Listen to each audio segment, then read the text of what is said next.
¿Cómo viajaba el apóstol Pablo? El apóstol Pablo de Tarso pasó tiempo en la mayoría de las ciudades que conformaban el mundo conocido durante su época. Según está escrito en Hechos, capítulo 22, versículo 21, Pablo fue el misionero designado por Dios para difundir el evangelio entre los gentiles. Pablo pasó alrededor de unos 30 años navegando por la cuenca del mar Mediterráneo y visitando las que eran consideradas las principales ciudades de su tiempo. Sus viajes no fueron ocasionales ni improvisados, sino constantes, extensos y estratégicos, lo que lo convirtió en uno de los personajes más influyentes en la expansión del cristianismo primitivo. Las fuentes discrepan sobre la lista exacta de lugares que Pablo visitó durante su vida. Sin embargo, lo que es seguro es que, durante los 3 viajes misioneros descritos en el libro de Hechos, recorrió numerosas ciudades históricas que hoy son consideradas la columna vertebral de la civilización occidental. Pero antes de convertirse en el viajero incansable que recorrería el mundo romano, Pablo fue un hombre profundamente arraigado a un lugar, a una tradición y a una identidad muy definida. Nacido en Tarso de Cilicia, creció en una ciudad cosmopolita, marcada por el pensamiento griego y la administración romana. Desde joven fue formado en el judaísmo más estricto. Su nombre hebreo era Saulo, y su vida estaba orientada a la defensa radical de la ley y de las tradiciones de sus padres. Para Saulo, el naciente movimiento cristiano no era una expresión legítima de fe, sino una amenaza peligrosa. Veía en los seguidores de Jesús un grupo que desafiaba la pureza doctrinal de Israel y ponía en riesgo el orden religioso. Convencido de estar sirviendo a Dios, Saulo se convirtió en perseguidor. Entraba en casas, arrestaba creyentes y los entregaba a las autoridades. Su celo no conocía fronteras, pero todo cambió en un camino. Mientras viajaba hacia Damasco con cartas de autorización para arrestar a los discípulos de Jesús, Saulo fue confrontado de manera directa e inesperada. No ocurrió en un templo ni en una sinagoga. Ocurrió en el camino, en medio de un viaje. Una luz lo envolvió, una voz lo derribó y una pregunta lo desarmó. Aquel a quien perseguía no estaba muerto, estaba vivo. Ese encuentro no solo transformó su fe, transformó su dirección. El perseguidor quedó ciego, el viajero quedó detenido. El hombre que se movía con autoridad perdió el control de su propio cuerpo y tuvo que ser guiado de la mano. Durante días permaneció en silencio, en oscuridad, enfrentando la ruina de todo lo que había creído seguro. Cuando recuperó la vista, Saulo ya no era el mismo. El encuentro con Jesús no lo llevó a la comodidad ni al reconocimiento inmediato. Lo llevó al anonimato, al silencio y a la preparación. Pasó tiempo fuera del foco público, aprendiendo a reinterpretar las Escrituras a la luz de Cristo. El hombre que conocía la ley como pocos, ahora debía aprender a caminar en gracia. Su llamado no fue simplemente a creer, sino a ir. Desde el principio, su misión estuvo ligada al movimiento. No fue llamado a permanecer en Jerusalén. Fue enviado lejos, a los gentiles, a regiones desconocidas, a pueblos que no compartían su cultura ni su lengua. Su identidad comenzó a cambiar incluso en su nombre. De Saulo pasó a ser Pablo, un hombre pequeño en apariencia, pero enorme en impacto. El antiguo perseguidor se convirtió en misionero, y para cumplir esa misión, Pablo tuvo que hacer lo que pocos estaban dispuestos a hacer: caminar. Caminar largas distancias, entrar en ciudades hostiles. Navegar mares impredecibles, dormir donde se pudiera, depender de la hospitalidad ajena, enfrentar rechazo, violencia y traición. Su conversión no lo llevó a un púlpito estable, sino a un camino incierto. Cada viaje fue una extensión de aquel primer encuentro en Damasco. Cada paso fue una respuesta al llamado que había recibido. A partir de ese momento, la vida de Pablo quedó marcada por el movimiento. Y ese movimiento no fue caótico. Fue estratégico, persistente y profundamente sacrificial. Y así comienza la historia del misionero que transformó el mundo antiguo recorriéndolo paso a paso. Después de su conversión, Pablo no fue enviado inmediatamente a grandes escenarios ni a ciudades influyentes. Su llamado comenzó en silencio. Durante un tiempo se retiró de la exposición pública y permaneció lejos de los centros de poder religioso. Fue un periodo de formación interior, de redefinición profunda, donde el hombre que había sido educado como fariseo tuvo que reconstruir su fe desde sus cimientos. Ese tiempo de preparación no fue pasivo. Fue un proceso intenso en el que Pablo comenzó a comprender que el mensaje que ahora anunciaba no estaba limitado a una nación ni a un templo. El Cristo que había encontrado en el camino no pertenecía solo a Israel. Era el Señor de todas las naciones. Esa comprensión redefinió por completo su manera de moverse y de pensar el mundo. Cuando finalmente comenzó a predicar, lo hizo primero en lugares cercanos, en entornos conocidos. Damasco fue uno de los primeros escenarios. Allí, el hombre que había llegado como perseguidor comenzó a anunciar que Jesús era el Hijo de Dios. El impacto fue inmediato y la reacción también. La oposición no tardó en aparecer. Pablo aprendió desde el inicio que predicar significaba huir, esconderse y a veces escapar en la noche para salvar la vida. Ese patrón se repetiría una y otra vez a lo largo de su ministerio. El movimiento no era solo una estrategia misionera. Era una necesidad de supervivencia. Cada ciudad podía convertirse en una trampa. Cada predicación podía provocar disturbios. Cada conversión podía encender una persecución. Ahora bien, Pablo regresó a Tarso, su ciudad natal, y luego fue llamado a Antioquía de Siria. Antioquía no era un lugar cualquiera. Era una de las ciudades más grandes e influyentes del Imperio Romano, un cruce de culturas, lenguas y religiones. Allí, por primera vez, el cristianismo comenzó a organizarse como un movimiento misionero consciente de su alcance global. Fue en Antioquía donde Pablo dejó de ser un predicador local para convertirse en un enviado. En Hechos capítulo 13, versículos 1 al 3 leemos: Había entonces en la iglesia que estaba en Antioquía profetas y maestros: Bernabé, Simón el que se llamaba Níger, Lucio de Cirene, Manaén el que se había criado junto con Herodes el tetrarca, y Saulo. Ministrando estos al Señor y ayunando, dijo el Espíritu Santo: Apartadme a Bernabé y a Saulo para la obra a que los he llamado. Entonces, habiendo ayunado y orado, les impusieron las manos y los despidieron. Hermanos amados, la comunidad reconoció su llamado y lo apartó para una misión que implicaría viajes constantes, rutas largas y peligros desconocidos. No fue una decisión impulsiva, fue una confirmación espiritual de que su vida estaría marcada por el camino. A partir de ese momento, Pablo ya no viajaría solo por necesidad, viajaría por misión. Cada desplazamiento tendría un propósito, cada ciudad sería una oportunidad, cada ruta una extensión del Evangelio. Su vida comenzó a organizarse en torno a viajes. No viajes de exploración, sino viajes de proclamación. Desde Antioquía partiría hacia regiones que jamás había pisado, cruzando fronteras culturales y geográficas. Su mensaje no se adaptaría al camino. El camino se sometería al mensaje.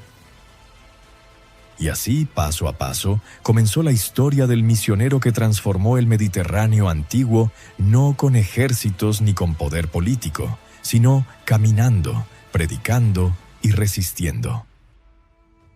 Cuando la iglesia de Antioquía los despidió, alrededor del año 47 después de Cristo, Pablo y Bernabé no salieron con planes detallados ni con recursos abundantes. Salieron con una dirección clara, pero con un futuro abierto. En el mundo antiguo, viajar significaba aceptar la incertidumbre como parte normal del trayecto. No existían calendarios exactos ni cronogramas cerrados. El tiempo se medía en jornadas recorridas, no en fechas marcadas. El camino decidía el ritmo. El primer desplazamiento fue completamente terrestre. Hechos capítulo 13, versículo 4, señala que descendieron a Seleucia. Antioquía se encontraba tierra adentro, por lo que ese trayecto de aproximadamente 20 kilómetros se hacía a pie y tomaba una jornada completa en condiciones normales. El día comenzaba al amanecer, cuando el sol aún no golpeaba con fuerza. Caminar bajo el clima de Siria implicaba enfrentar calor seco durante el día y temperaturas más frías al amanecer y al atardecer. El viajero debía dosificar el agua, proteger la cabeza y mantener un paso constante. Detenerse demasiado significaba no llegar antes de la puesta del sol, y caminar de noche era exponerse a peligros reales. Los caminos de aquella época no eran simples senderos improvisados. En zonas cercanas a grandes ciudades existían calzadas romanas, construidas con capas de piedra, elevadas y diseñadas para durar décadas, pensadas originalmente para el comercio y el movimiento militar. Sin embargo, fuera de los centros principales, los caminos se volvían irregulares, polvorientos y estrechos. En temporada de lluvias se transformaban en lodo espeso. En verano, el polvo se levantaba con cada paso y cubría la ropa y el rostro del viajero. El libro de los Hechos no describe estos detalles, pero el contexto histórico explica la dureza del trayecto. Al llegar a Seleucia comenzó otra dinámica del viaje. Hechos capítulo 13, verso 4, continúa diciendo que desde allí navegaron a Chipre. Para cruzar el mar, Pablo tuvo que buscar una nave mercante. En el siglo I no existían boletos, horarios ni garantías. Los barcos zarpaban cuando la carga estaba completa y el capitán consideraba que el viento era favorable. A veces la espera duraba horas, otras veces varios días. Ese tiempo no era descanso. Era vigilancia constante, observación del movimiento del puerto y, en muchos casos, trabajo ocasional para asegurar el pasaje. El costo del viaje marítimo variaba según la distancia, la carga y la temporada. No siempre se pagaba solo con dinero. Muchos viajeros trabajaban a bordo a cambio del pasaje. Ayudaban con la carga, la limpieza de la nave o tareas básicas. Dormían en cubierta, sobre madera dura, expuestos al frío de la noche y al calor del día. La comida era escasa, generalmente pan seco y agua. Viajar por mar era más rápido que caminar, pero mucho más impredecible y peligroso. La travesía hasta Chipre podía durar 1 o 2 días si el viento acompañaba. Pero el Mediterráneo no era un mar tranquilo. Cambios repentinos de viento podían retrasar el viaje o ponerlo en riesgo. Las embarcaciones no contaban con instrumentos modernos de navegación. Dependían de la experiencia del capitán y de la observación del cielo. Para Pablo, el mar no era una aventura romántica, era una necesidad inevitable. Cada cruce recordaba lo frágil que era la vida del viajero. Hechos capítulo 13, versículo 5, señala que llegaron a Salamina. Allí terminó el desplazamiento marítimo y el viaje a pie volvió a dominar la experiencia. El texto bíblico afirma que anunciaban la palabra de Dios en las sinagogas, lo que implicaba detenerse, predicar y dialogar antes de continuar avanzando. Más adelante, Hechos capítulo 13, versículo 6, dice que atravesaron toda la isla hasta llegar a Pafos. Esa frase resume varios días de caminata. Chipre se recorría a pie. La distancia entre Salamina y Pafos supera los 150 kilómetros. A un ritmo promedio de 20 a 25 kilómetros diarios, el trayecto podía tomar entre 6 y 8 días de caminata efectiva, sin contar las detenciones para predicar y descansar. Dormir no siempre significaba una cama. A veces era una casa que se abría por hospitalidad, otras veces un patio, una habitación compartida o incluso un lugar fuera de la ciudad. Las posadas existían, pero muchas tenían mala reputación. Eran conocidas por la inseguridad, el abuso de precios y la presencia de delincuentes. Por eso, cuando no había una casa confiable, dormir al aire libre podía ser una opción más segura. Los asaltantes eran una amenaza constante. En caminos secundarios, pasos montañosos y zonas aisladas, los ladrones esperaban a viajeros vulnerables. No siempre buscaban matar. Muchas veces robaban comida, dinero o ropa, dejando al viajero en una situación crítica. Años más tarde, Pablo recordaría estos peligros cuando habló de peligros de ladrones y peligros en caminos, tal como se lee en la segunda carta a los Corintios, capítulo 11, verso 26, confirmando que no se trataba de exageraciones, sino de experiencias reales. La comida era una preocupación diaria. Pablo llevaba alimentos simples y duraderos: pan duro, aceitunas, frutas secas como higos o dátiles, y en ocasiones queso o pescado seco.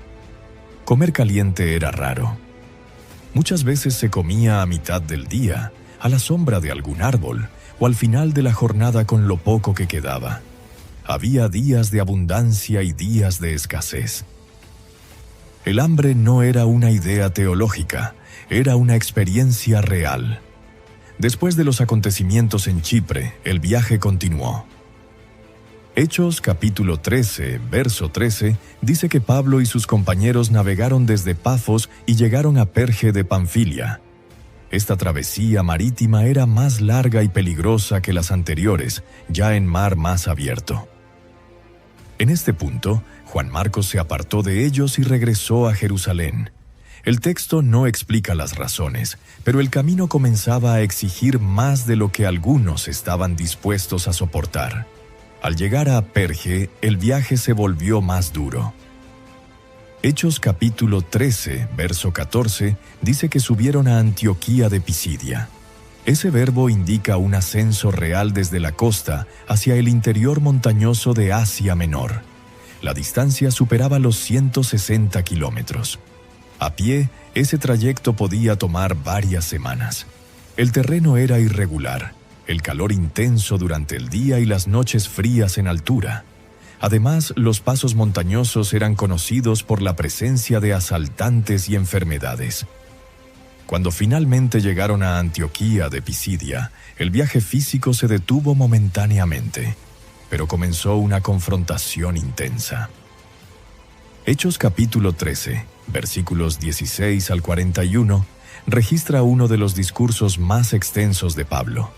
La respuesta inicial fue positiva, pero rápidamente surgió oposición. Hechos capítulo 13, versos 45 al 50, relata persecución abierta. Finalmente, fueron expulsados de la región. Sacudiendo el polvo de sus pies, siguieron hacia Iconio. En Iconio, el mensaje volvió a dividir a la ciudad. Algunos creyeron, otros se opusieron. El peligro creció hasta el punto de planear apedrearlos. El viaje continuó hacia Listra y Derbe. En Listra ocurrió uno de los momentos más extremos del primer viaje. Hechos capítulo 14, versos 19 y 20, relata que Pablo fue apedreado y dado por muerto. Sin embargo, al día siguiente salió hacia Derbe. El cuerpo herido volvió a caminar. La misión siguió avanzando. El primer viaje misionero concluyó regresando por las mismas ciudades, fortaleciendo a los discípulos y estableciendo liderazgo local, como se registra en Hechos capítulo 14, versos 21 al 23. El regreso no fue por rutas más seguras, fue por los mismos caminos peligrosos. Finalmente, Hechos capítulo 14, versos 26 al 28, dice que regresaron a Antioquía, de donde habían sido encomendados. Hermanos amados, así terminó el primer viaje misionero de Pablo. No como una hazaña celebrada por el mundo, sino como una travesía dura, silenciosa y profundamente transformadora. Un viaje que muestra desde el inicio cómo viajaba realmente el apóstol Pablo, no con comodidad ni seguridad, sino con obediencia, resistencia y fe. Después del primer viaje misionero y de un tiempo de permanencia en Antioquía, Pablo no volvió a la estabilidad. El movimiento ya era parte de su vida. El libro de los Hechos relata que, pasado algún tiempo, Pablo propuso regresar a las ciudades donde habían anunciado la palabra para ver cómo estaban los hermanos. Este momento marca el inicio del segundo viaje misionero, alrededor del año 49 después de Cristo, según se registra en Hechos capítulo 15, verso 36. Este nuevo viaje comenzó de manera distinta al anterior. No fue una salida solemne con un solo equipo unido. Surgió una diferencia profunda entre Pablo y Bernabé a causa de Juan Marcos. This episode is brought to you by Greenlight. Get this. Adults with financial literacy skills have 82% more wealth than those who don't. From swimming lessons to piano classes, us parents invest in so many things to enrich our kids' lives. But are we investing in their future financial success? With Greenlight, you can teach your kids financial literacy skills like earning, saving, and investing. And this investment costs less than that after-school treat. Start prioritizing their financial education and future today with a risk-free trial at greenlight.com/Spotify. Greenlight.com/Spotify. El camino, que ya había probado la resistencia del cuerpo, ahora ponía a prueba los vínculos personales. La separación no fue menor. Bernabé tomó a Marcos y navegó hacia Chipre. Pablo eligió a Silas y fue encomendado por la Iglesia a la gracia del Señor, tal como se indica en Hechos capítulo 15, versos 39 al 41. Así, el segundo viaje comenzó con menos compañía, pero con la misma determinación. Desde Antioquía, Pablo y Silas iniciaron un recorrido completamente terrestre. Atravesaron Siria y Cilicia, regiones que ya conocían, fortaleciendo a las iglesias. Estos trayectos se realizaban sobre una combinación de calzadas romanas principales y caminos secundarios. En las rutas principales, el avance era más firme, pero no más cómodo. Caminar sobre piedra durante días castigaba los pies y las rodillas. En los caminos secundarios, el terreno se volvía irregular, con polvo en verano y barro en temporada de lluvias. Cada tramo entre ciudades podía variar entre 30 y 50 kilómetros, lo que implicaba 1 o 2 días completos de marcha continua. El ritmo del viaje estaba dictado por el sol. El día comenzaba antes del amanecer. Las primeras horas eran las más valiosas. Al mediodía, el calor obligaba a reducir el paso. La pausa era breve. Comer algo simple, beber agua con moderación y continuar. El objetivo era llegar a un lugar seguro antes del anochecer. Caminar de noche aumentaba el riesgo de asaltos y desorientación. Al llegar a Listra se unió Timoteo al equipo, como se registra en Hechos capítulo 16, versos 1 al 3. Esto implicó internarse aún más en regiones rurales y montañosas de Asia Menor. La zona de Galacia presentaba un terreno difícil, caminos estrechos, subidas prolongadas y descensos peligrosos. Las distancias se sentían más largas. 20 kilómetros en terreno montañoso podían equivaler al doble en desgaste físico. Las noches eran frías. El cuerpo no tenía tiempo suficiente para recuperarse por completo. Durante este segundo viaje, el texto bíblico muestra que Pablo y sus compañeros intentaron dirigirse a ciertas regiones, pero el Espíritu se los impidió. Esto los obligó a cambiar de ruta varias veces. En el mundo antiguo, cambiar de dirección no era algo menor. Significaba añadir decenas o incluso cientos de kilómetros al recorrido. No había transporte alternativo. El cuerpo debía absorber esa carga adicional. Cada decisión espiritual tenía consecuencias físicas inmediatas. Finalmente, el grupo descendió hacia Troas, una ciudad portuaria clave. El recorrido hasta allí implicó atravesar provincias enteras por tierra. Desde Antioquía de Siria hasta Troas, el trayecto podía superar los 800 kilómetros acumulados, repartidos en semanas de caminata. No era un solo camino continuo, sino una sucesión de jornadas largas, con pausas forzadas por clima, cansancio o necesidad de ministrar en el camino. En Troas ocurrió un punto decisivo. Hechos capítulo 16, versos 9 y 10, relata la visión del varón macedonio. Esta visión no solo marcó una dirección espiritual, implicó un cambio radical en la forma de viajar. Por primera vez, el Evangelio cruzaría hacia Europa. Eso significaba navegar. Desde Troas, Pablo y sus compañeros abordaron una nave rumbo a Macedonia. Hechos capítulo 16, verso 11, dice que navegaron directamente a Samotracia y luego a Neápolis. La expresión directamente indica condiciones favorables de viento. En circunstancias óptimas, ese trayecto podía completarse en 2 días. Sin embargo, la navegación en el mar Egeo nunca era completamente segura. Los barcos eran mercantes, no de pasajeros. No había camarotes. Se dormía en cubierta o entre carga. El frío nocturno, la humedad y el viento debilitaban el cuerpo ya cansado por semanas de caminata. La navegación dependía totalmente del viento. No existían instrumentos modernos. El capitán observaba el cielo, las corrientes y la costa.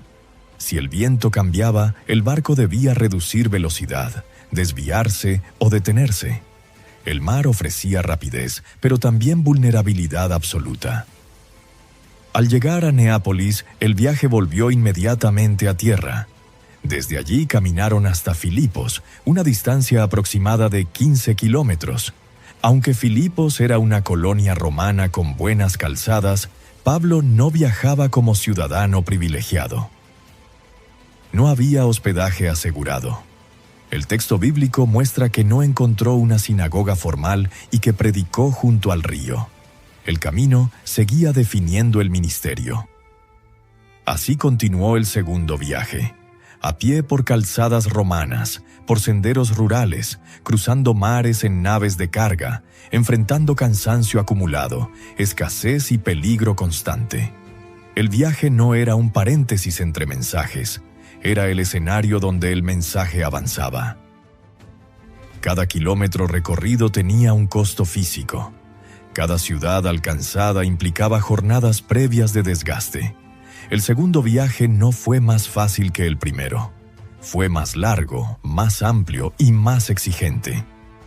Pero Pablo ya era un hombre del camino.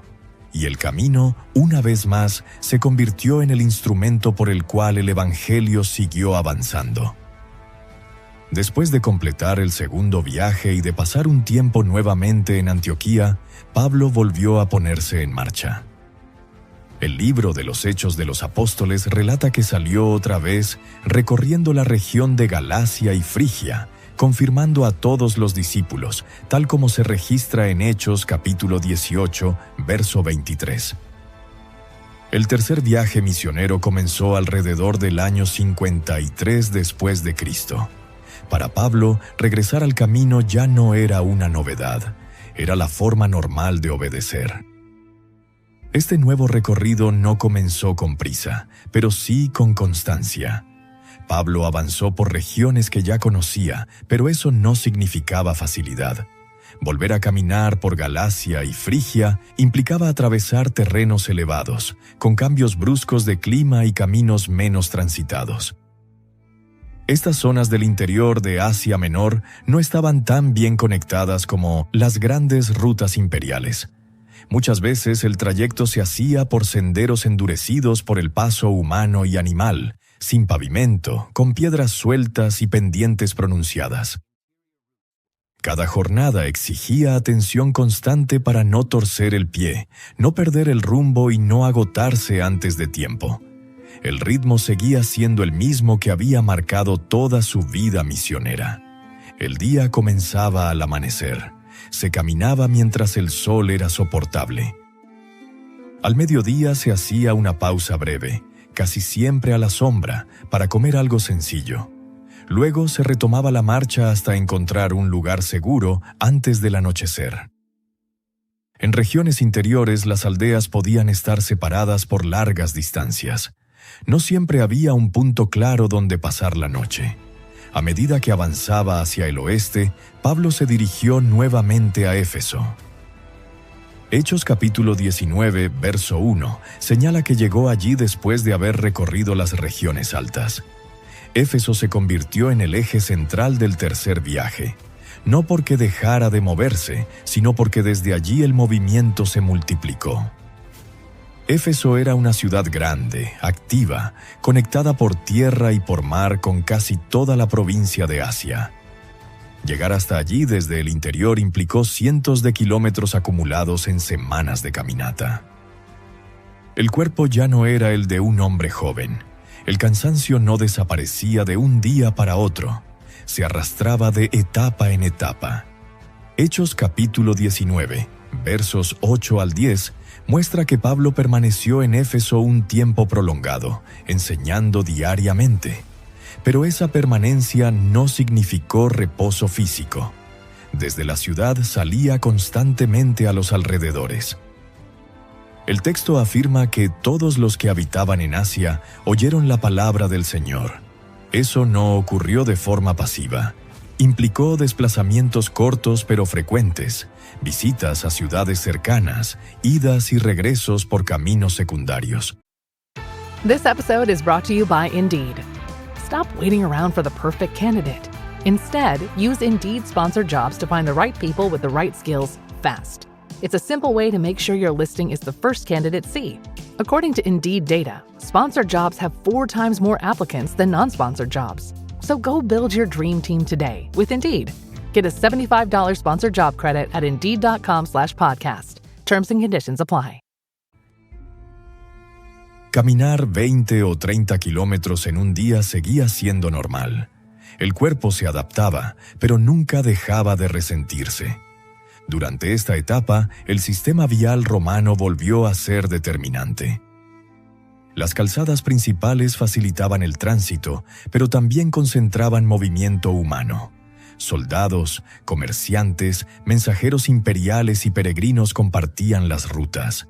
Eso ofrecía cierta protección contra asaltos aislados, pero aumentaba la exposición pública. Pablo no podía pasar desapercibido. Cada predicación en una ciudad importante tenía repercusiones que se extendían rápidamente por la región, como se evidencia en los disturbios narrados en Hechos capítulo 19, versos 23 al 41. Después de estos acontecimientos, Hechos capítulo 20, verso 1, indica que Pablo se despidió de los discípulos y partió hacia Macedonia. Este desplazamiento implicó volver a combinar tierra y mar. Desde la costa de Asia Menor, embarcarse significaba someterse nuevamente a la incertidumbre del mar. Las naves mercantes no estaban diseñadas para comodidad. El espacio era reducido. La carga tenía prioridad. Los pasajeros se acomodaban donde podían. Dormir era difícil, comer era irregular. El movimiento constante del barco agotaba incluso a los más experimentados.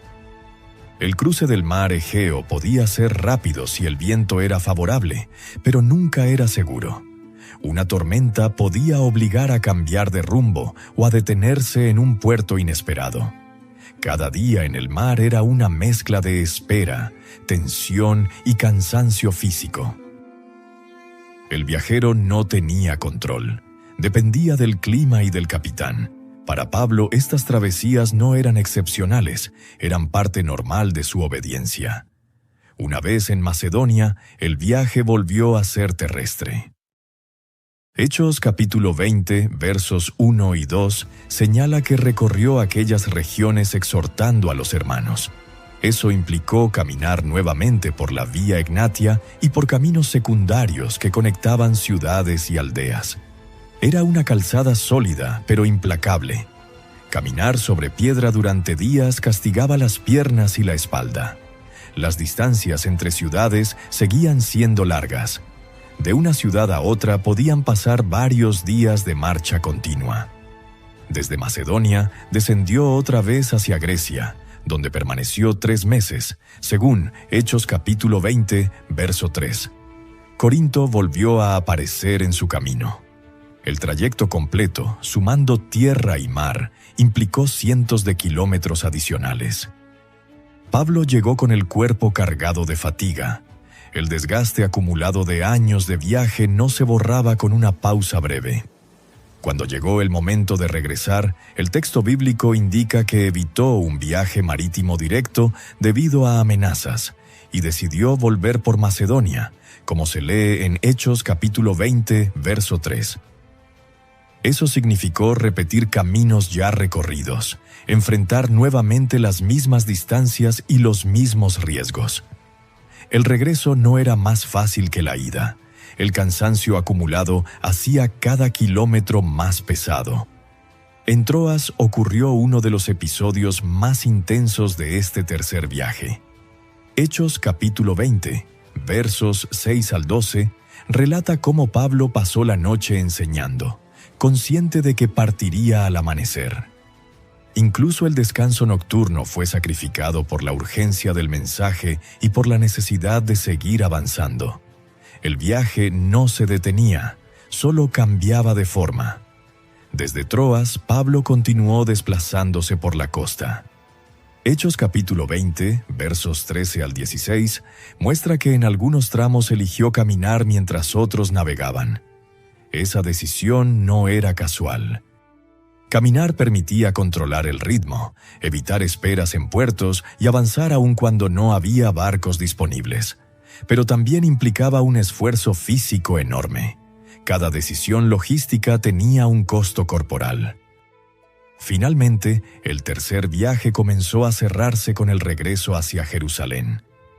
Hechos capítulo 20, versos 17 al 38, registra la despedida de los ancianos de Éfeso en Mileto. Pablo era consciente de que el camino que le esperaba ya no sería solo de viajes, sino de prisiones. Sin embargo, siguió avanzando. Para él, viajar no era un episodio del ministerio, era el ministerio mismo. Cada camino recorrido, cada barco abordado y cada ciudad alcanzada formaban parte del precio de obedecer al llamado que lo había encontrado, años atrás, en un camino polvoriento hacia Damasco. Después de concluir el tercer viaje misionero y de regresar a Jerusalén, el movimiento de Pablo no se detuvo. Cambió de forma. El libro de los Hechos muestra que, a partir de este punto, el viaje ya no estaría guiado por decisiones misioneras voluntarias, sino por procesos judiciales y custodia romana. Aún así, el camino continuó. El llamado seguía avanzando, ahora encadenado. Hechos capítulo 21 relata la llegada de Pablo a Jerusalén. Allí fue arrestado tras un alboroto en el templo y desde ese momento comenzó una larga cadena de traslados. Primero fue llevado a la fortaleza Antonia, luego a Cesarea Marítima. Hechos capítulo 23, versos 23 al 24, describe cómo fue trasladado de noche, bajo fuerte escolta romana. Más de 200 soldados acompañaron el trayecto. Este detalle revela la peligrosidad del contexto. Pablo ya no caminaba libremente, pero seguía recorriendo distancias considerables. En Cesarea permaneció detenido varios años, como se registra en Hechos capítulos 24 al 26. Durante ese tiempo no hubo grandes desplazamientos, pero el cuerpo seguía sometido a condiciones duras. La prisión romana no era un lugar cómodo. La espera era larga, la incertidumbre constante. Finalmente, Pablo apeló al César, tal como se menciona en Hechos capítulo 25, verso 11. esa apelación activó el viaje más largo y peligroso de su vida, el viaje a Roma. Hechos capítulo 27 marca el inicio de este trayecto. Pablo fue entregado a un centurión llamado Julio, de la cohorte Augusta. Desde Cesarea abordaron una nave adramiteña que navegaba hacia los puertos de Asia. El texto bíblico deja claro que este no era un viaje directo. El trayecto se haría por etapas, dependiendo de puertos, vientos y disponibilidad de embarcaciones. Viajar como prisionero no significaba comodidad. Pablo no tenía control sobre el barco, el rumbo ni las condiciones. Dormía donde podía. Comía cuando se le permitía. El movimiento del mar, el hacinamiento y la tensión constante agotaban el cuerpo. Hechos capítulo 27, verso 7, señala que navegaron lentamente muchos días. El viento era contrario, el avance era frustrante, cada milla costaba esfuerzo. Al llegar a Mira de Licia, Hechos capítulo 27, verso 6, indica que el centurión encontró una nave alejandrina que iba a Italia. Estas naves eran grandes barcos de carga, especialmente de grano, destinados a abastecer a Roma. Eran más robustos, pero también más difíciles de maniobrar. Transportaban cientos de personas y toneladas de carga. El espacio para pasajeros era mínimo. La cubierta se convertía en dormitorio improvisado. A partir de ese punto, el viaje se volvió aún más duro. Hechos capítulo 27, versos 8 y 9, explica que navegaron con dificultad hasta un lugar llamado Buenos Puertos, en Creta. El tiempo avanzaba. El ayuno ya había pasado. Eso indica que estaban entrando en una temporada peligrosa para la navegación. El Mediterráneo, entre septiembre y marzo, se volvía extremadamente riesgoso. Pablo advirtió del peligro. Hechos capítulo 27, verso 10, registra que dijo que el viaje traería pérdida y daño. No fue escuchado. El centurión confió más en el piloto y en el dueño de la nave. El barco zarpó. Poco después, un viento huracanado llamado Euroclidón azotó la nave, como se describe en Hechos capítulo 27, verso 14. Durante 14 días, el barco quedó a la deriva. Hechos capítulo 27, versos 18 al 20, muestra la desesperación. Arrojaron carga al mar, lanzaron aparejos, no veían ni sol ni estrellas. La navegación antigua dependía de estos astros. Sin ellos, estaban completamente perdidos. El cuerpo sufría frío, hambre, mareo y agotamiento extremo. El texto dice que pasaron muchos días sin comer. El hambre volvió a ser real, no simbólica. Pablo, aún prisionero, se convirtió en voz de ánimo. Hechos capítulo 27, versos 21 al 26, relata cómo aseguró que nadie perdería la vida, aunque el barco se perdería. La travesía continuó hasta que encallaron en una isla que luego se supo era Malta. El naufragio no puso fin al viaje. Lo transformó. Los sobrevivientes llegaron a tierra a nado o sobre restos del barco. El cuerpo empapado, cansado y golpeado, tocó tierra después de 2 semanas de terror. En Malta, Pablo permaneció 3 meses. El invierno impedía seguir navegando. El clima dictaba el calendario. Siempre lo había hecho. Cuando el tiempo lo permitió, abordaron otra nave alejandrina. El viaje continuó por Siracusa, Regio y Puteoli. Cada tramo era una mezcla de navegación y espera. Desde Puteoli, el viaje a Roma fue terrestre. Caminaron por la Vía Apia, una de las calzadas romanas más importantes del imperio. La Vía Apia estaba bien construida, pero eso no significaba facilidad. Caminar sobre piedra durante días castigaba las piernas. Pablo, ahora prisionero, avanzó escoltado hacia la capital del imperio. Hechos capítulo 28, versos 14 y 15, muestra que hermanos salieron a recibirlo en el foro de Apio y las 3 tabernas. El camino físico se mezcló con el alivio emocional. No estaba solo. Finalmente, Pablo llegó a Roma. Hechos capítulo 28, verso 16, dice que se le permitió vivir aparte, con un soldado que lo custodiara. El viaje había terminado, pero el movimiento no.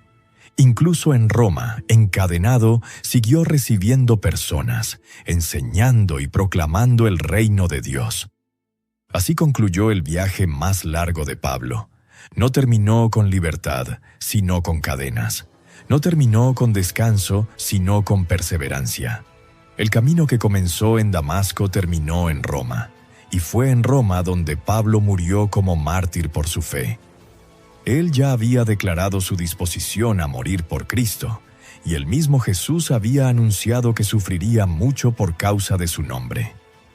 Por todo lo que sabemos de su vida y de su ministerio, es razonable suponer que Pablo entregó su último aliento proclamando el Evangelio, fiel hasta el final al mensaje que libera a los hombres. Y así, hermanos amados, estamos concluyendo este video. Gracias por habernos acompañado hasta el final. Deseo de corazón que haya sido de mucha bendición. Mi anhelo es que, por medio de estos estudios bíblicos, cada día crezcamos juntos en el conocimiento de la palabra de Dios.